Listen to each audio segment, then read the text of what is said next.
I'm Mark. I play guitar on Haunted Shores, and you're at guitarmessenger.com.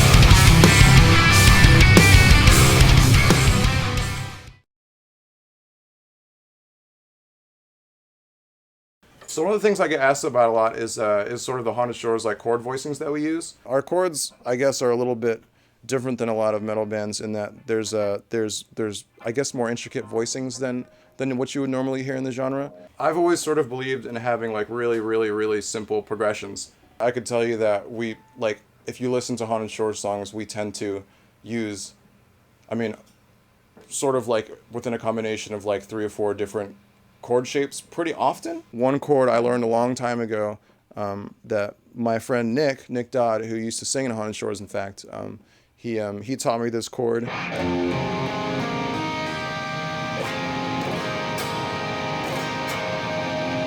When I first heard that, I was like, wow, that's really pretty. If you listen to a lot of the music, there are layers, but it's nothing excessive. It's just like a lot of that is just like sort of chords bigger than that really needs to be. He taught me this really big chord that at the time really opened the door to me. And that chord gets recycled a lot in Haunted Shore song. I mean, like, I'm not afraid to admit that just because, like, depending on how you use it, I mean, it's just basically like a minor chord with different voicings. I don't know theory at all, so, like, well, I'll play it for you.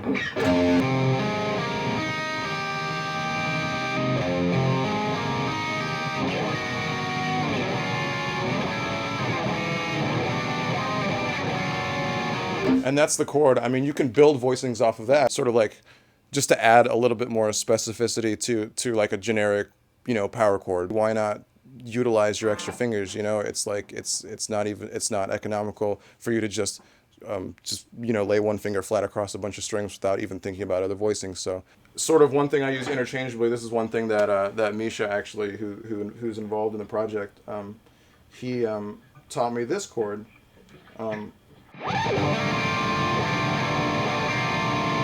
That's the same sort of minor chord, something that adds complexity, adds specificity to a chord, as opposed to just being a general minor chord,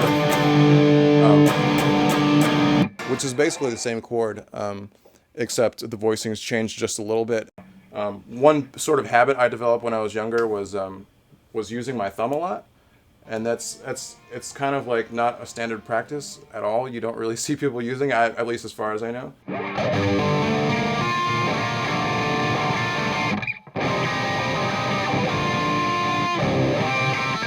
With those big open chords in mind, like I think a lot of what makes these songs like Haunted Shore songs is the fact that there's a lot of like really sort of syncopated, like intense, like right-handed riffing to go along with that. Bands like X-Toll, like they're a huge influence of mine. The way they combine thrashier riffing with like big open chords. So the main riff from Immaterial has actually a lot of that, and it goes like this.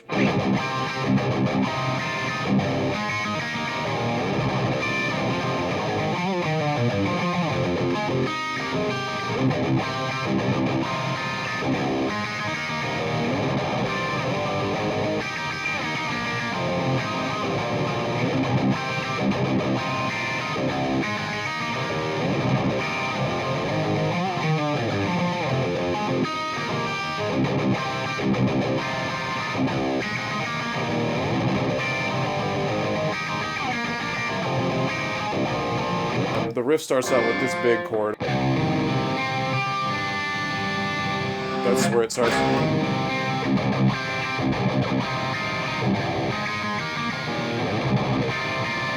And that chord goes.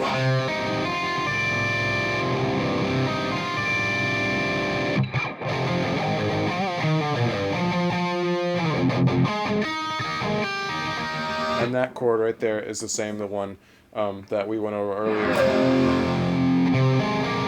Just picked a little bit different. And the riff recycles again.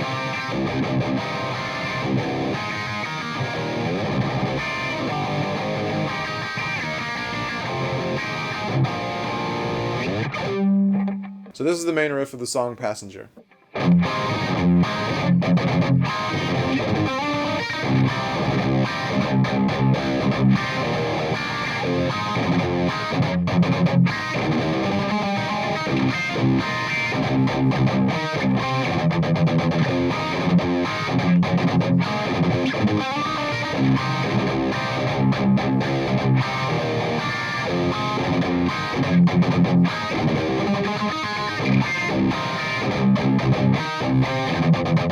So that riff slowed down. The main riff of Passenger is, it starts with that chord. There's that chord again. And this shape is kind of weird. The chord essentially is, but you're doing these voicings to sort of extend the phrase a little bit. So.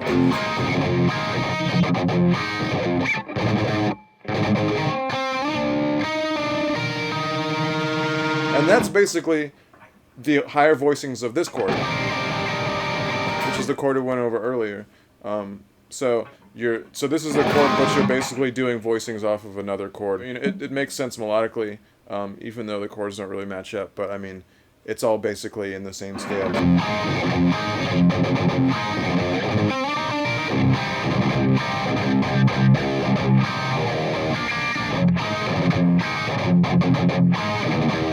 And this part is a little bit tricky because you're playing the voicings of this chord, but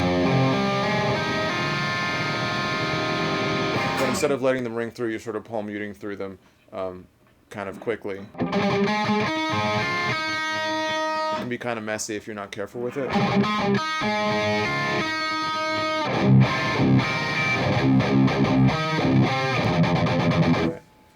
And this is the verse riff of Passenger.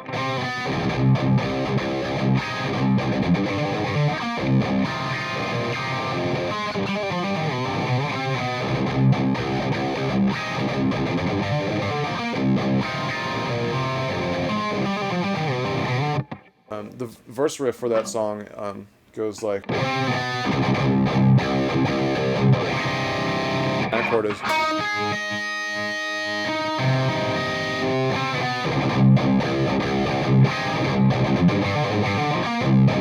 And that part is tricky. I can only play that part fast. I can't really play it slow.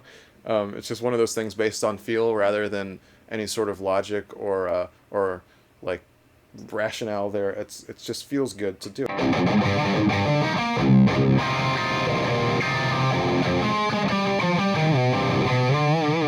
So again, that's all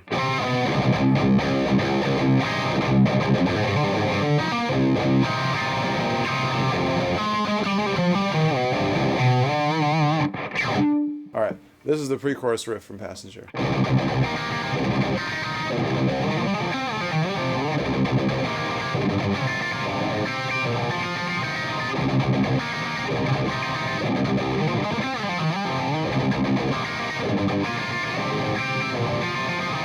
Probably the hardest part in the song to play because of the quick run in there, but so the chord is.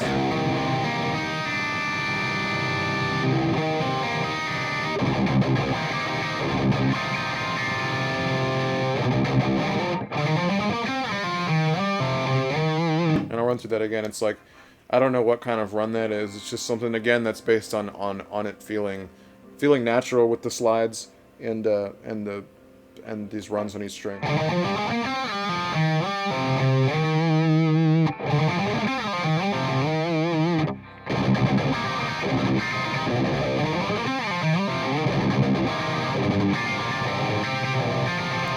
And again, for those last chords, I'm using my thumb, which is, again, kind of my roundabout way of playing chords that I'm too lazy to play. Normally, I could easily play that like that, but like it's just instinctual for me to do that.